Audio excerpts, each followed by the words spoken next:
lo que ocurrió ayer, Lucho. Tú estuviste durante bastante rato en el bosque. Cuéntanos un poco si te pudiste quedar después. Había una marcha, ¿no? Una velatón primero y después una marcha para el recuerdo, a modo de homenaje, ¿no? De estos dos jóvenes hermanos de 14 y 18 años recién cumplidos que habían sido brutalmente asesinados en la comuna del Bosque. Mira, hagamos algo, Lucho, antes de que nos entregues más antecedentes de lo que pudiste ver ayer, revisemos una nota de nuestro departamento de prensa y luego lo comentamos acá al aire. Mi hermana tuvo el último llamado con ellos se comunicó con ellos a las 11 de la mañana y dice que estaban bien, estamos bien mamita, no te preocupes, estoy con el Ale, estamos jugando. Volvió a llamar a las 5 de la tarde y de ahí no contestó teléfono, no contestó WhatsApp. Una señal de que algo ocurría. Todos los días la madre de estos dos adolescentes los llamaba desde su trabajo para saber cómo estaban. Repetidos cortes de luz en el sector encendieron una pequeña alarma. Lo que ocurrió cuando la mujer llegó a su hogar dejó expuesta una tragedia. La señora gritó mucho y mi tío creyó que había pasado algo y entró, y después yo entré detrás de él para ver si había pasado algo, creyendo que le había dado la corriente a los niños. No.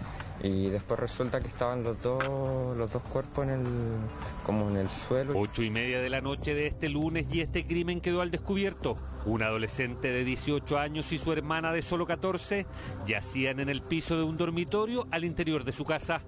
Al llegar la PDI al lugar determinaron de inmediato que todo se había tratado de un doble homicidio. Se están realizando todas las pericias, las diligencias investigativas para poder determinar cuál fue la dinámica en este caso, y por ende también la intervención de terceros para poder de esa manera poder verificar quién aparece o quién podría aparecer como presunto responsable. Este crimen ya tiene un principal sospechoso.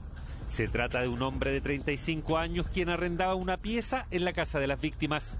Este además es compañero de trabajo de la madre de los adolescentes y está desaparecido. Incluso habría eliminado todas sus cuentas en redes sociales y hasta hoy no ha llegado a su trabajo. Su celular apagado está inubicable. Sacó no sé cómo se llama, medidor, no es medidor, el automático. Eliminó el automático de adentro de la casa, está eliminado completamente. No hay ninguna pertenencia, porque nosotros acabamos de entrar, no habíamos entrado, se llevó todas las pertenencias al tipo. No tiene nada salvo la cama. Exactamente. Y las razones para haber sacado el medidor de la luz serían claras. Cortes de energía constantes durante este lunes deshabilitaron prácticamente todas las cámaras de seguridad del entorno, incluidas también las 3 de la casa de las víctimas, las que no mantienen registro del hombre saliendo del lugar. En estos momentos se están realizando diversas diligencias para determinar la autoría en este doble homicidio, junto al trabajo del laboratorio de criminalística de la Policía de Investigaciones de Chile y los peritajes que deben ser evacuados por parte del Servicio Médico Legal. Peritajes que además podrán confirmar o descartar la existencia de otro tipo de delitos asociados a este doble homicidio. No es posible que una persona mate a 2 niños sin explicación alguna. Vamos a perseguirla hasta encontrarla y presentarla ante los tribunales de justicia, porque esto son las cosas que como sociedad no nos podemos permitir. Y realmente esperamos que una vez que eso sea así, las penas sean ejemplificadoras. Un hecho que deja a una familia destrozada y a los vecinos uniéndose en la causa de pedir justicia por Rubén y Catalina. Un único sospechoso prófugo y la tragedia que enluta a una madre que mientras trabajaba perdió a sus 2 hijos a manos de un cobarde asesino. Luis Ugalde estuvo prácticamente todo el día ayer en el Bosque. Pudimos conversar con uno de los tíos de estos 2 menores, Alex, también revisar declaraciones de otro tío que es el hermano de Alex, Sebastián. Luis, a las 6 de la tarde estaba pactada, no estaba agendada una velatón. Pudimos ver de todas maneras que desde muy temprano, ahí están las imágenes en pantalla, llegaron los vecinos a prender velitas, a poner globos blancos, en fin. Cuéntame un poco qué fue lo que ocurrió finalmente ayer en la tarde.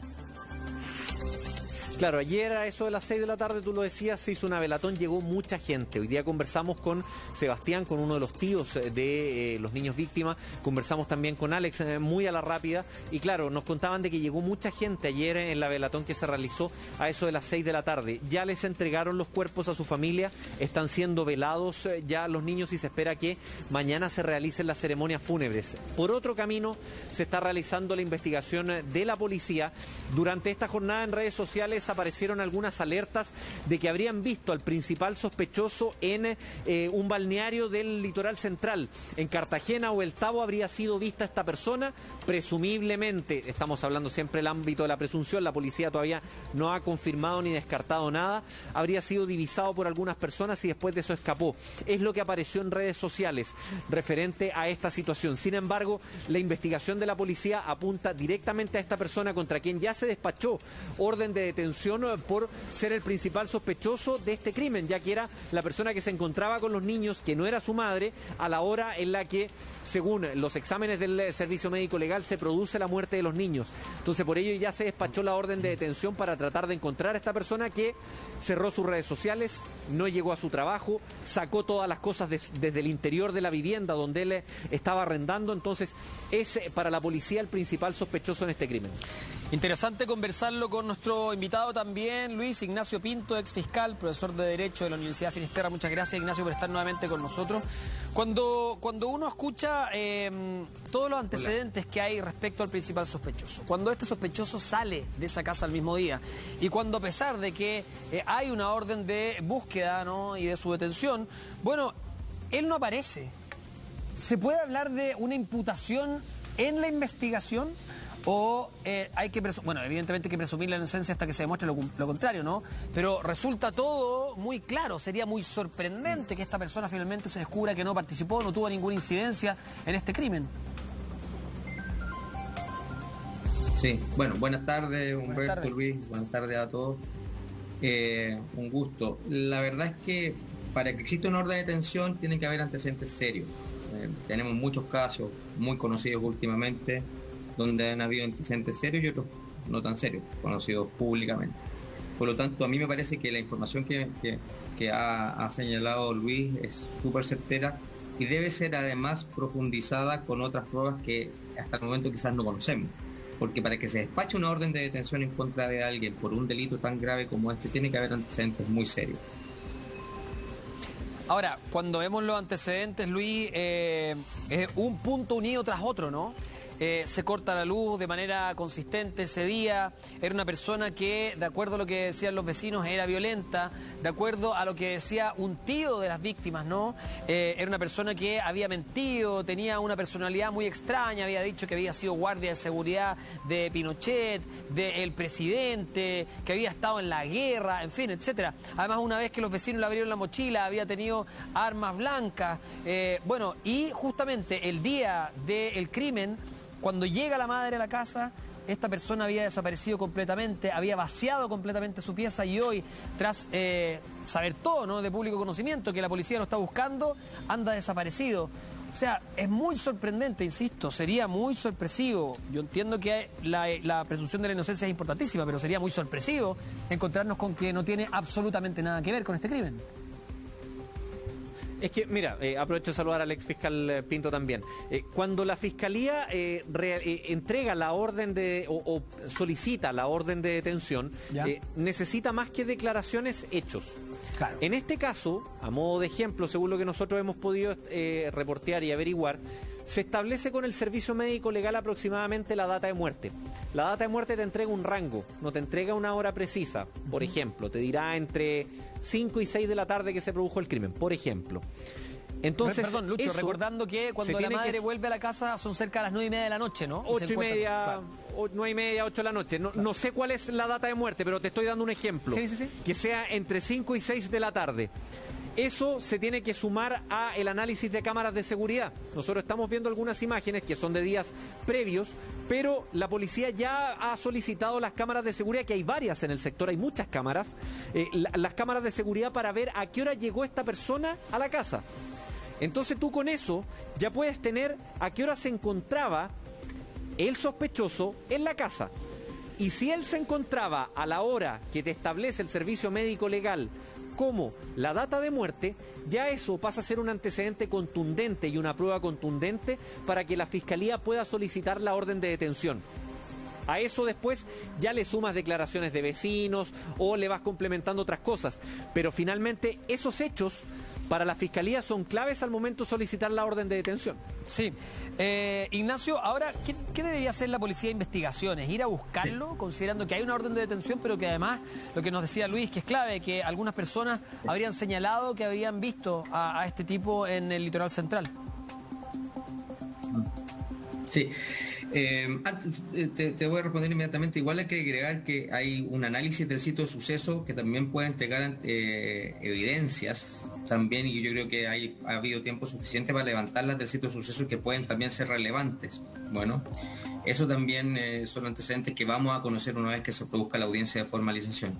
Efectivamente, lo que tú dices, Humberto, es cierto. O sea, la policía tiene que estar desplegada en la búsqueda de este sujeto, y para eso hay una serie de herramientas. Hay análisis de los movimientos, también eventualmente los teléfonos que tenga o que haya dejado de tenerlo, desde dónde está la última señal. Hay varios antecedentes que se pueden ir tomando para poder ubicarlo. Y además la información que puedan dar, que eso es muy relevante, personas que lo puedan ver. Eso es una información que es muy importante, y que la policía lo tome y lo utilice. Y ahí tenemos policía bien profesional en ese sentido. La Brigada de Homicidios es una policía bien preparada en ese sentido. Ignacio. Perdón, una cosa pequeña, Luis. Si él se fue de la casa el mismo día en que aparecen estos dos menores brutalmente asesinados, ¿es un agravante o se puede considerar como un agravante o solo como una línea nomás de investigación? No. Es parte de la investigación. Un agravante en sí misma, no. O sea, si hay, a ver, ¿qué puede ser considerado eventualmente? Que lo hubiera herido y que no hubieran terminado muertos y que se escapara, por ejemplo, ¿no? Claro, podríamos eventualmente, es un delito en sí mismo, tiene que analizarse como sí mismo el abandono, pero eventualmente si ha generado otra actividad, puede entenderse algún tipo de agravante de las más básicas. Pero no, el abandono es derechamente es huir nomás, ocultarse, y ese ocultamiento no es un agravante. Ignacio, Luis te quiere hacer una pregunta. Lo que evidentemente al haber dos homicidios. Sí, le quería preguntar al ex fiscal que yo tengo entendido que la Brigada de Homicidios trabaja por grupos. El grupo 1, el grupo 2, el grupo 3 y así sucesivamente. ¿Es posible que en casos como este, donde se está buscando una persona con un crimen tan reciente, la Brigada de Homicidios pueda destinar a más de un grupo a buscarlo? Por ejemplo, que se destinen a 2, a 3 grupos a la indagatoria. Sí, es posible. Incluso lo que se hace muchas veces es que si están en otras regiones se van destinando grupos especializados para cada región. Incluso hay regiones que a veces se refuerza con personas de Santiago a los que trabajan en regiones. Por lo tanto, eso es así, efectivamente, y eso lo da la gravedad del caso, la necesidad de encontrar pronto a esta persona por la necesidad propia de la urgencia de la orden de detención. Luis, es importante. Eso es bien común, especialmente en casos de alta relevancia. Importante lo que dice Luis, porque efectivamente eso podría estar ocurriendo, ¿no, Lucho? Si es que estamos hablando que esta persona fue vista en el litoral central, eso es la región de Valparaíso. Probablemente haya grupos dedicados trabajando en Santiago, pero también se hayan sumado grupos de la región de Valparaíso, si es que fue visto allá. ¿Ignacio? Sí, así es. Eso así, y tiene especialmente para eso. Luis, ¿qué pasó con la familia ayer, tú que pudiste estar con los tíos de los menores? Mira, estuve hoy día en la mañana con dos de ellos, con Alex y con Sebastián. Estuvimos hoy día en la mañana muy afectados todavía, muy afectados, bien molestos también. Las veces que nos ha tocado ir a situaciones como esta y hemos podido conversar con los familiares, tienen como un proceso cíclico. Primero hay un tema de shock, después de eso viene como un tema de mucha rabia, después vuelve la pena y así va pasando como así. En el caso de ellos hoy día estaban muy tristes todavía, muy afectados, y la mamá estaba con ellos, la mamá estaba con los niños en el velorio. Conversó con algunos medios de comunicación durante esta jornada también, la mamá ya un poco más recuperada. La mamá ayer, según lo que nos decía su hermano Alex, ella estaba muy mal ayer, muy mal, muy afectada, estaba con medicamentos, estaba todo este tema de que la Fiscalía, mediante la Unidad de Atención a Víctimas y Testigos, se estaba comunicando con ella. Entonces la familia está tremendamente afectada porque es algo que les llegó así, de sopetón, de una. Entonces están muy afectados por la situación todavía, y lo que más están pidiendo es que haya justicia y que la policía les informe a ellos en qué están, porque ellos lo que necesitan actualmente es información. Fiscal, ¿cuáles son las penas a las que se expone él o los culpables de acá? Porque estamos hablando que hay dos hermanos que fueron asesinados, una es menor de edad, uno es mayor de edad, pero bien, toda la familia los considera niños, ¿no? Los considera jóvenes también. Tenía recién cumplido los 18 años. O sea, la mayoría de edad fue hace un par de semanas, sin ir más lejos. ¿Cuáles son las penas que arriesgan? Hay diferencia de penas también entre los dos, ¿no? Sí. Lo que pasa es que al ser dos homicidios son dos delitos distintos. Por lo tanto, la suma de ambos puede llegar incluso a la pena más alta. Puede llegar al presidio perpetuo, sin duda. ¿Pero es distinto matar a un adulto que una menor de edad? El es homicidio igual, lo que puede generar es, respecto al menor de edad, algún agravante. Bueno, el homicidio es lo mismo, pero hay un agravante en relación con el abuso de la fuerza en relación con un menor de edad. Podríamos eventualmente configurar aquella, pero sin duda que la penalidad igual va a ser alta por ser delitos de homicidio, y pueden llegar incluso al presidio perpetuo fácilmente. Hay que ver las otras circunstancias, pueden haber otras circunstancias dentro del contexto del ilícito, y eso seguramente los antecedentes los conoceremos en la audiencia de formalización, que generen otras atenuantes, agravantes. Por ejemplo, haber aumentado deliberadamente el mal del ilícito, haber actuado con alevosía, con ensañamiento. O sea, hay varias cosas que pueden hacer, además que las penas aumenten. Y también no conocemos, a lo menos yo no lo conozco, si este sujeto tenía algún antecedente penal anterior. Eso también influye. Si es que tenía antecedentes penales anteriores, influye para aumentar su pena y eventualmente, y eso hace que la pena pueda ser la más alta. Sí, Luis, para cerrar este bloque, a lo que estaba abocado principalmente la policía es a dar con el paradero de este hombre que es el principal sospechoso, ¿no? ¿Lucho? Perdón, pensé que la pregunta era para el fiscal Pinto. Sí, pues es finalmente la forma en la cual la policía se está agrupando para poder encontrarlo. Un poco lo que nos decía antes el ex fiscal. Van pidiendo también colaboración en regiones. Si en este caso hubiese ocurrido, por ejemplo, que es avistado en el litoral central, es muy factible de que le hayan pedido algún tipo de apoyo a la Brigada de Homicidios de Valparaíso o de Viña del Mar. Entonces eso también va unando para que la policía pueda, y además en otras oportunidades, sumar a otras unidades cuando necesiten, por ejemplo, ver el tema de dinero en los cajeros automáticos, la Brigada de Delitos Económicos. Entonces se puede ir sumando toda esta gente al trabajo.